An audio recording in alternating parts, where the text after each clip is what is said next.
It's the Opperman Report. And now, here is investigator Ed Opperman.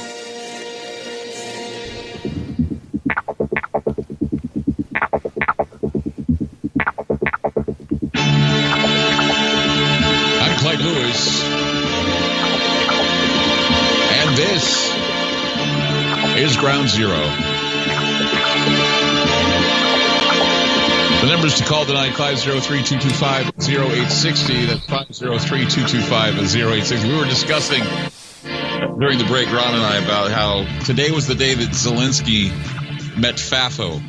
F-A-F-O. We all know what that is. And again, if it's theater, it's good theater. Just like this whole Epstein thing.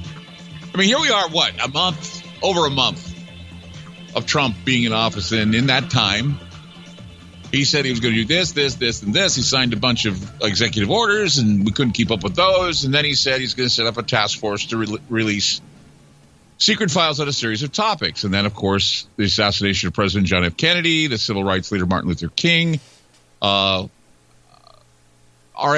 and the shady business practices of none other than Jeffrey Epstein.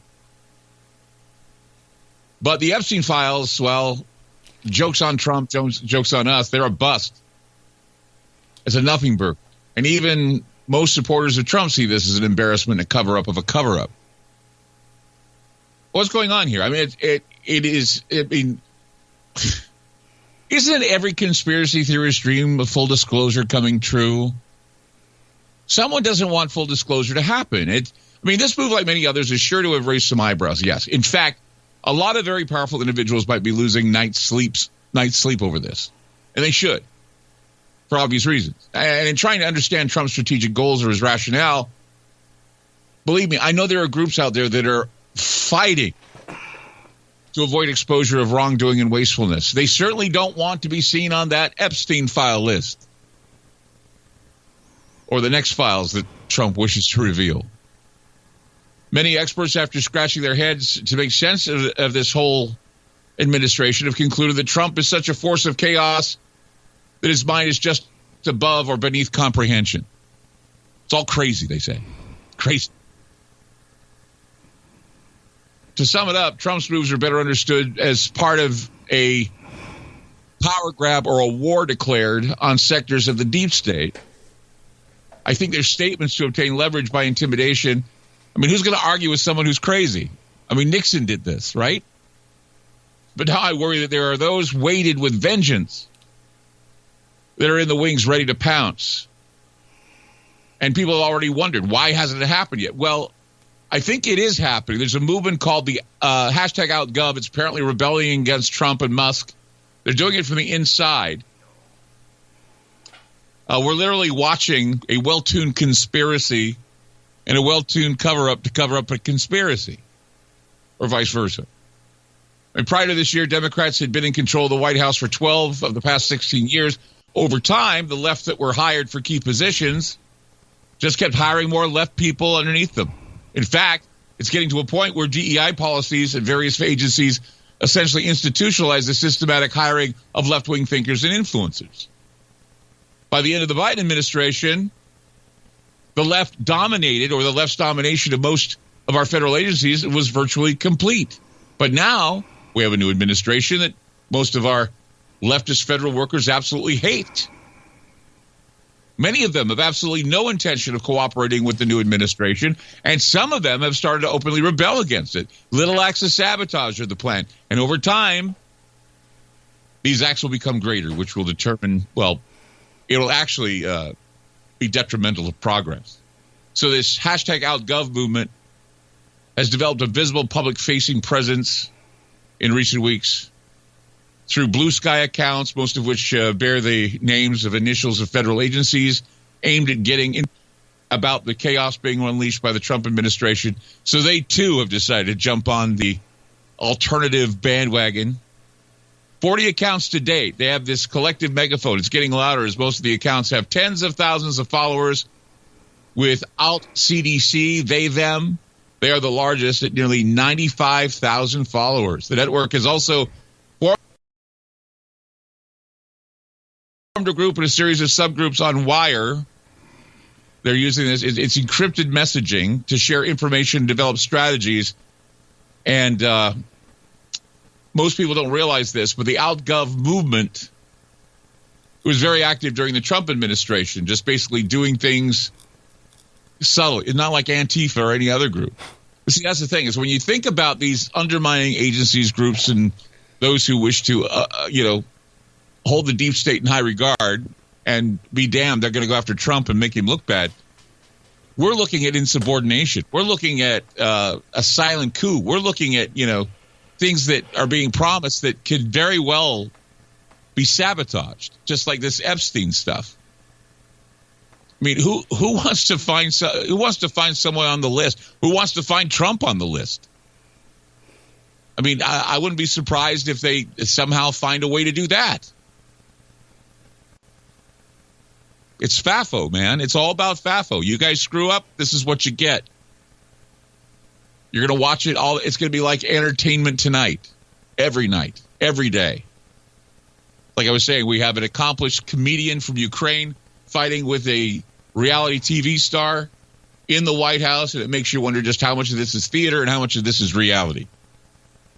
And I'm not saying it's not reality. I'm just saying that it's entertaining to see, and the reason why it's entertaining to see is because most people who listen to shows like mine and listen to what are called quote unquote conspiracy theorists, they already know what's going on. They've already read what has happened. They already know the names of people that are on the list of Epstein. They already know that, we've been jokingly saying that Epstein didn't kill himself. There's just a bunch of things that the American people want to know, and they're not going to find out because this is nothing more than a blow up. This is a farce. This is a fraud, a hoax. It was a bust, a nothing burger, they say. And so I just think that we need to be aware that these things are happening, that these things are underway, and that, there's going to be a lot of stuff that is going to get into the mainstream that they're going to believe and they're going to report as fact. More so than they did during the administration, where they were talking about Russian collusion and other things. Because, the media loves to spin conspiracy theories, and they love to trample over the ones that they don't endorse. 503-225-0860. That's 503-225-0860. We have Ed Opperman coming up to talk about this on Ground Zero. So get your questions ready. 503-225-0860. We'll be back.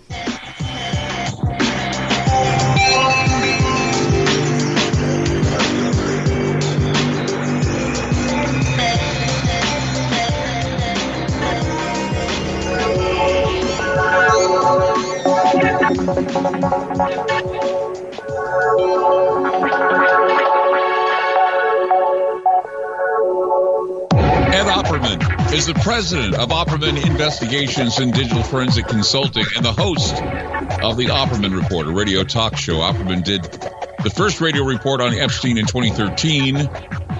He was the first to publish the 24-page letter from Epstein's attorney, Jerry Lefcourt, which claimed Epstein helped the Clintons on the Global Clinton Initiative. Later in 2015, Opperman was hired as a private investigator in the Katie Johnson Jane Doe lawsuit against Trump and Epstein. Later, Ed was hired to work some Epstein litigation in the U.S. Virgin Islands. Besides Epstein, more recently, Opperman has been involved in cases around the Hunter Biden laptop, Stormy Daniels case, and everything that basically resulted in Trump's 34 felonies. Ed Opperman, welcome to Ground Zero. Hey, Clyde, how have you been? Been okay. I hear you're a little under the weather. Yeah, I am. I'm sorry. That's okay. I just wanted to make sure you're okay. Got one foot in the grave, bro. We all seem to feel like that right now. Yeah. So, okay. So this thing happened. This whole Epstein file nonsense happened. This is definitely something that it seems a lot more, I guess, sinister and kind of fake, sort of. It just makes everybody feel like that something is up. It's a cover-up of a cover-up. What are your thoughts on this? Oh, boy, it's a good question. It seems like they were unprepared for this. At least Bondi was unprepared for what she was going to receive, because she did write that cover letter accusing Patel of holding things back, right? So there's that, But then again, according to her, she's had this material for quite a while. And then the way they launched it, like you were complaining about in your notes there, about how they launched it with these podcasters and these paid influencers. Very disturbing, the whole thing.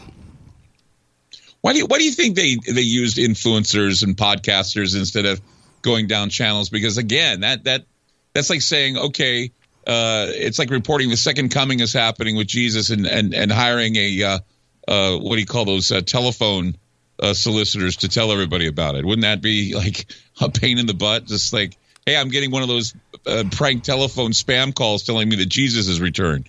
I mean, this is exactly how I feel about this type of stuff. Clyde, I got to tell you, like I said in the intro I sent you over there, I started working on this in 2013. We did the first radio show about Jeffrey Epstein. And I just see so much garbage out there. The story is just so twisted and controlled in so many ways. I've kind of given up that there's even any hope of getting any truth and reality. First of all, this whole idea of a list. There's no evidence whatsoever of Jeffrey Epstein ever getting paid for providing a child to someone else for sex, for getting paid as a client. Yes, he probably did provide children to other men, and that is sex trafficking, but there is no client list. And where would that client list be in this kind of investigation? You got 301, 302's FBI interview forms, but where would this list be? There's not going to be a list of clients anywhere. It's just not going to exist. And by the way, get this, I got a friend who has Jeffrey Epstein's phone records. Okay, how come nobody wants that list?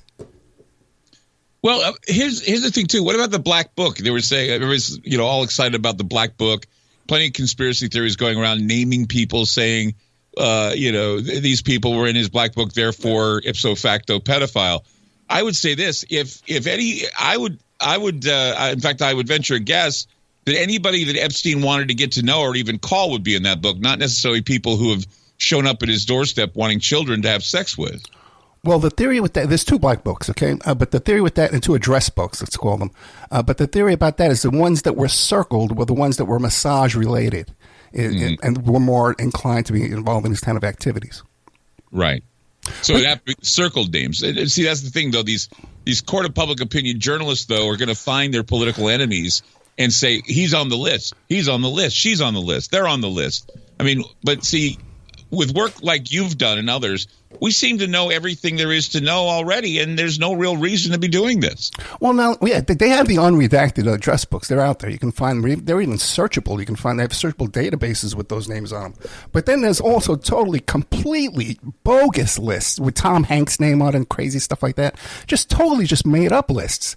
This whole idea of a list, man, really pisses me off to begin with. There's no such thing as a list. But if there was a list, you know what I would want to see a list of, Clyde Lewis? A list of the people working at the Royal Palms High School back in 2004. Because if you read the 2006 grand jury transcripts, it was just recently unsealed, about a year ago. And if you read that, the detective in charge of that case says there was no one at that school that was unaware of what was going on. These kids, you can read from their own lips, these poor kids, man, talking about, okay, I'm going to go meet this millionaire. I'm going to get paid $300. If I bring another kid, I'll get $100 for bringing another kid over. And they're talking about, okay, I'm going to get a ride for my cousin at the trailer park. The kid at the trailer park says, watch out for that old man. Everybody knows. Everyone in that town knew what was going on with this stuff. And then if you read that 2006 grand jury transcript again, too, the prosecutor is smearing these victims and trying to throw the case. And if it wasn't for some kindly grand jurors who took over the questioning and even gave these young women advice and counsel saying, hey, don't you want to get you want to get ahead of this because in the future you might be traumatized by this? Wouldn't you like to move ahead with this case? Otherwise, the prosecutor would have threw that case. We have looked at this type of stuff in the past. Why do you think really no one steps up and said, well, take a look at this. Here's something to look at. Why is it that we have to build up all this, hype for something that was a bait and switch? I think the opposition has a lot of money and power, and they throw up a lot of distractions and a lot of disinformation, especially around this case. Do you think a lot of this this I guess you could say cover up of a cover up. Yeah. Do you think this was done to embarrass Trump? No. No. No. I think this was unplanned. Okay. All right. And when you hear this stuff about they're talking about that rumor about SDNY is holding back information. Okay. I don't have any firsthand information on that. It could be true. And what I sent you in that email that Rudy Giuliani worked for Tower Financial, which was that company run by Stephen Hoffenberg. I interviewed Hoffenberg like a dozen times. Mm-hmm. And Hoffenberg brought in Epstein to work for him at the Tower Financial. It was a Ponzi scheme. They stole $400 million. And Rudy Giuliani was being paid $1 million a year to run interference with SDNY. Let's see what obviously was going on there. There would be no other reason to pay a lawyer $1 million a year unless he had some kind of juice like that. So Rudy could still have that juice in SDNY right now too. It's possible too as well. So you're looking at what Rudy, siding with Epstein. Yeah. Again, is this guilty by association? I mean, he was, here he was, dealing with that kind of, again, more money changing hands for something that, that hides behind philanthropy. I mean, you look at the Clintons as well and what they were involved with, working with Epstein and what he gave them as well. Yeah, that's a legitimate question, okay? Am I just smearing Rudy by saying guilt by association? But first of all, you can Google all day long. You're not going to find that he was being paid $1 million a year. I got that from the guy that was signing the checks. You could only hear it by listening to my show. You can only find that information. But the thing is, what happened was, see, when the heat started coming down on Tower Financial, Darren Endyke and Richard Kahn and Jeffrey Epstein all got off scot-free. Okay, they all got off scot-free. Well, Hoffenberg is holding the bag, doing prison for 20 years. And by the way, Hoffenberg he ran a PAC for Trump. So it's not all black and white, and my own, it's not all black and white. You got to take politics totally out of this stuff. I know. You have to take politics out of it and start talking about criminal behavior. Ed Opperman with us tonight on Ground Zero. Numbers to call 503-225-0860. It's 503-225-0860. Have any questions for Ed? He's the guy, man. He knows this stuff in and out. So check it out. 503-225-0860. We'll be back.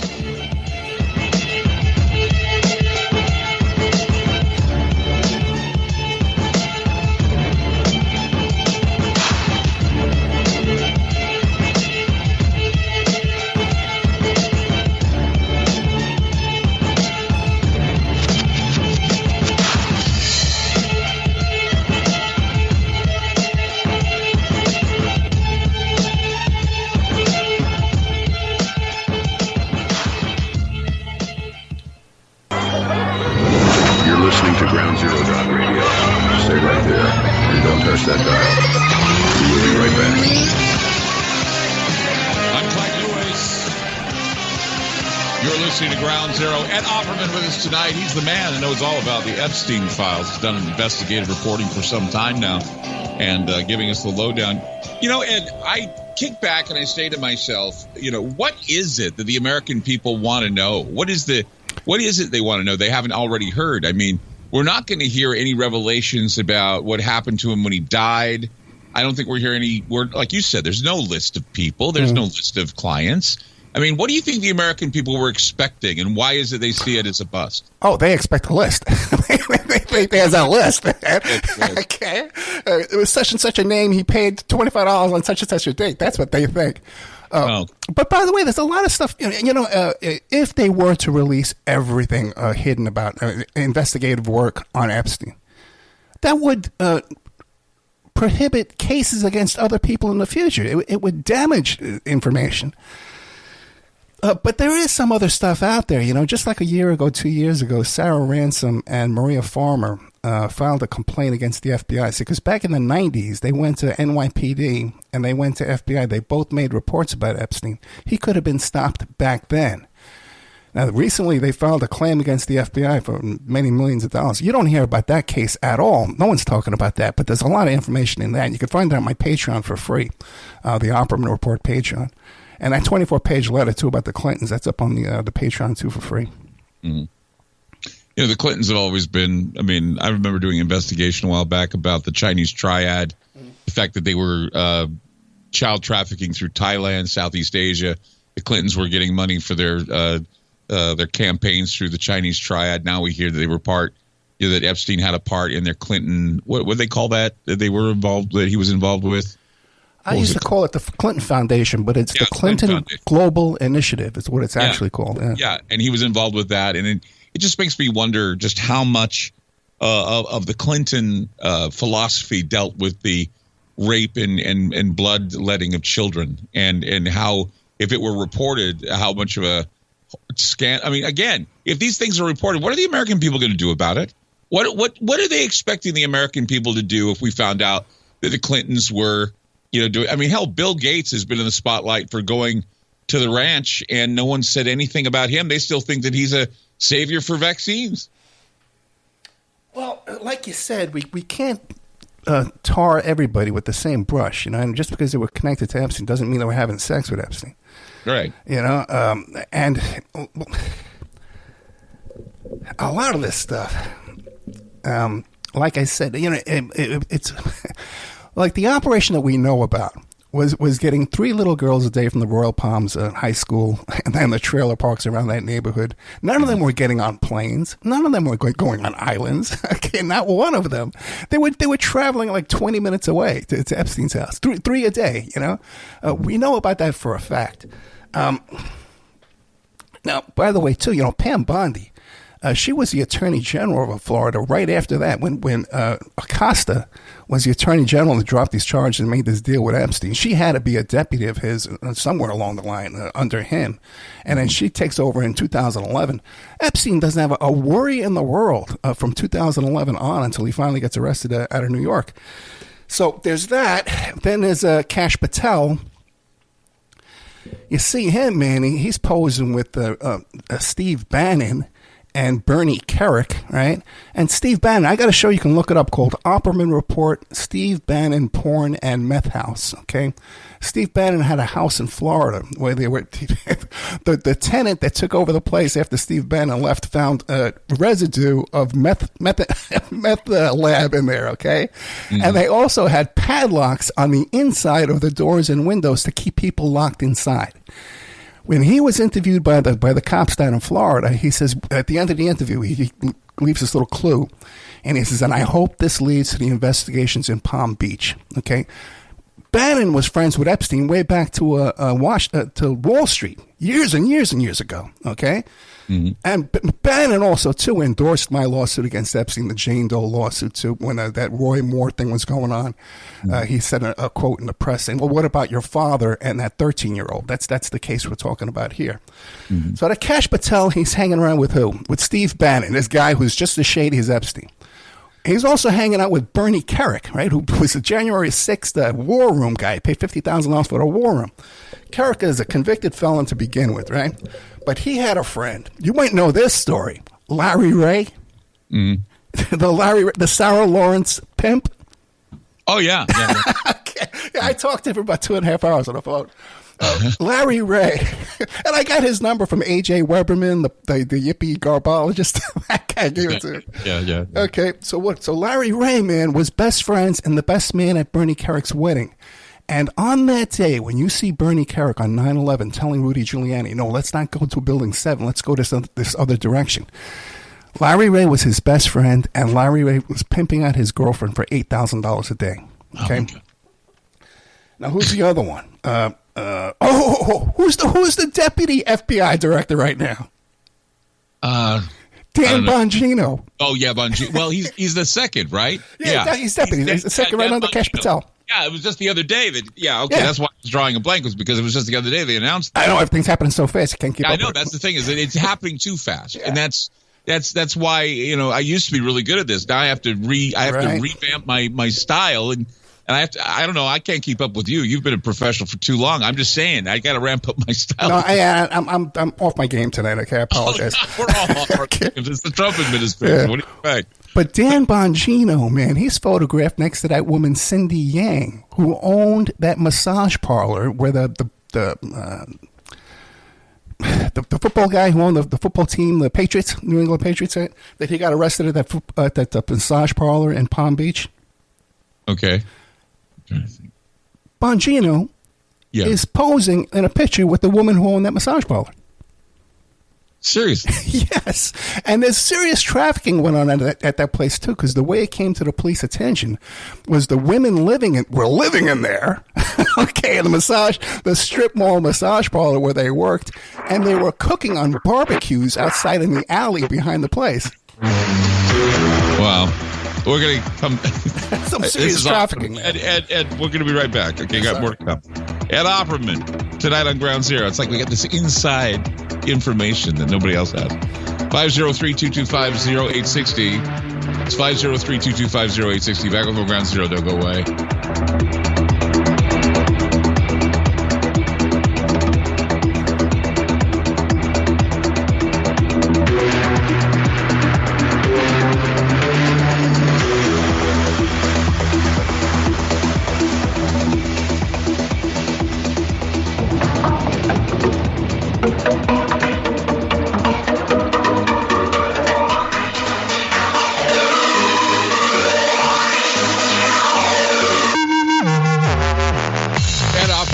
Tonight on Ground Zero. Hey, Ed, can you tell us where we can listen to your podcast? Because I know that a lot of people love you and they want to know where you are and what you're doing.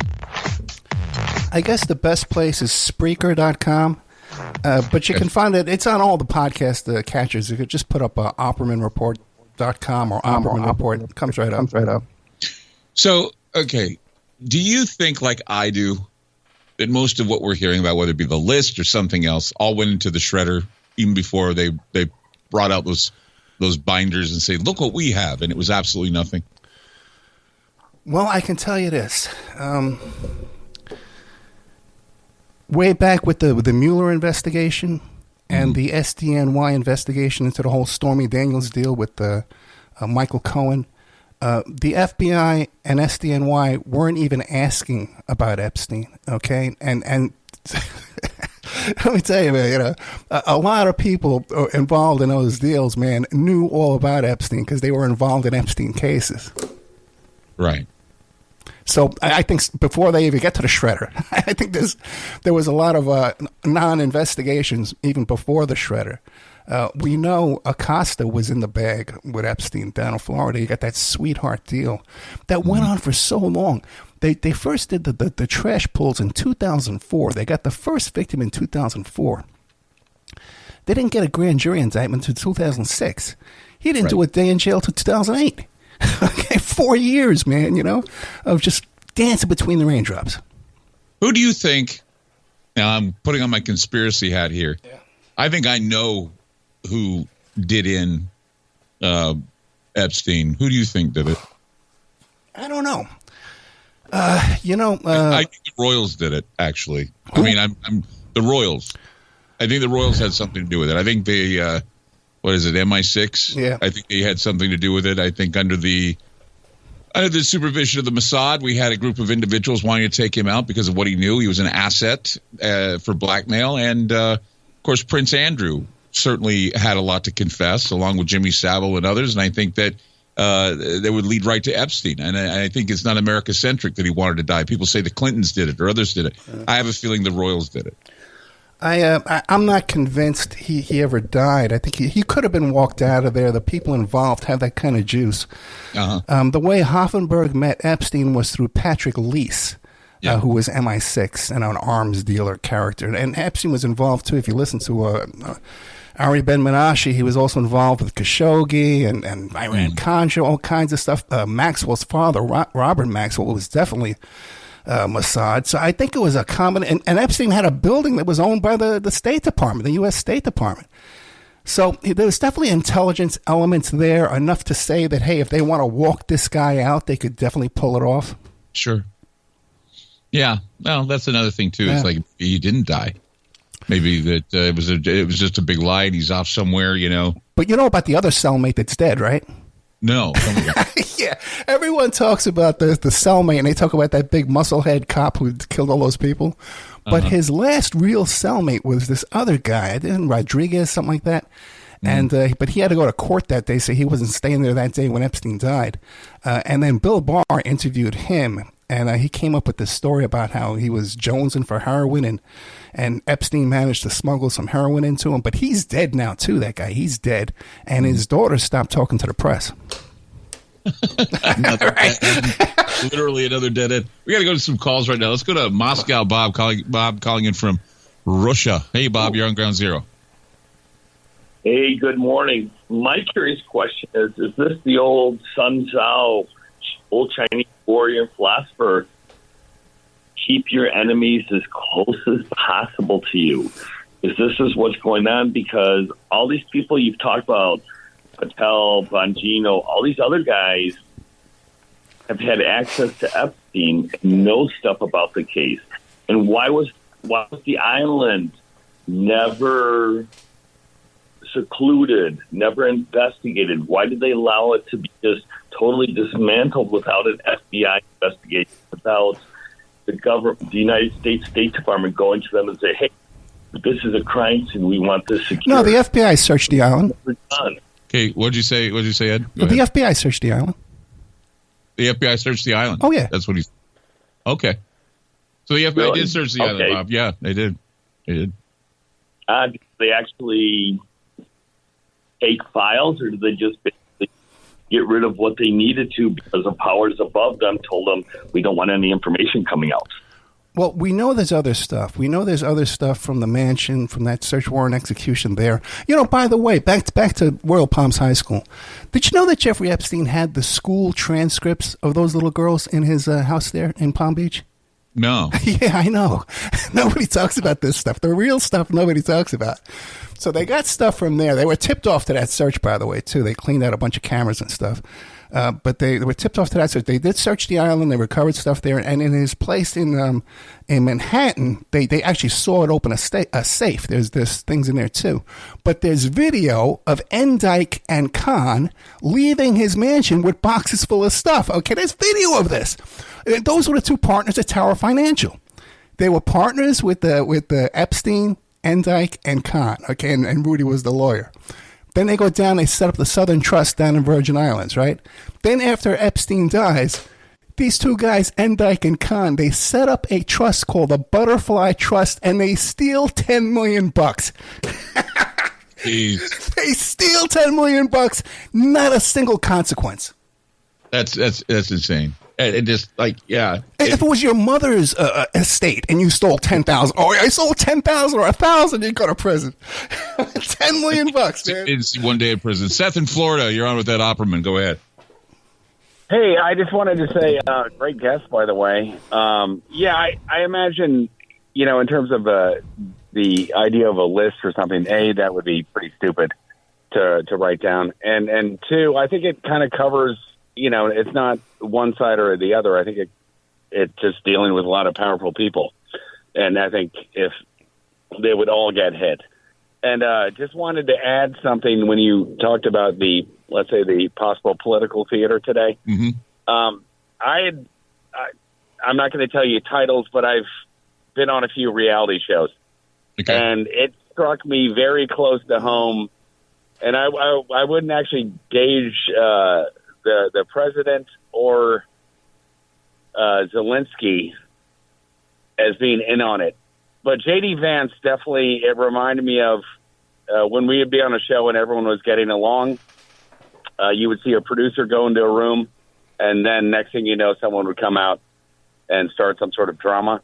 And that J.D. Vance, it seemed straight up like that today for me. Well, it looked like that to me, too. I mean, we're talking about the meeting today with Zelensky and Trump and Vance and how it all came out looking like some reality TV show. Did you see that, Ed? Yeah, I've done some reality TV too, and I know what you're talking about. Okay, I was on Dr. Drew Life Changes. Like that. But the one thing that would sway me away from that is Trump kept calling it raw earth materials, raw earth instead of rare earth.